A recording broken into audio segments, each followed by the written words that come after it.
How to create Venmo account. Hi everyone, in this video I'm going to show you the ways to sign up for Venmo. For that case, you could go ahead and install the application or use a web browser. So in my case, I'm using a web browser, so type in venmo.com and it's going to take you to the official page, which is going to look something like this. So right on this page, what you have to do is tap the three dot icon from the top right, scroll down right to the bottom, and you should be able to find this option.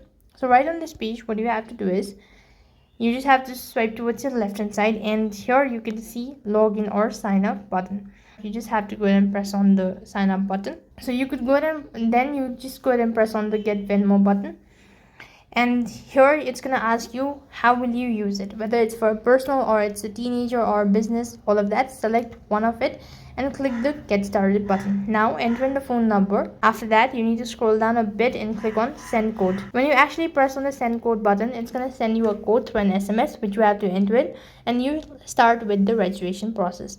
So as per the registration, what you have to do is you just have to go and submit your personal information, your contact details, all of that, ID and all, and you'll have successfully registered or created Venmo account. So that is how you can create a Venmo account. That is all for this video. I hope the video was helpful. Make sure to like, share and subscribe to our channel. Thank you for watching. See you in the next video.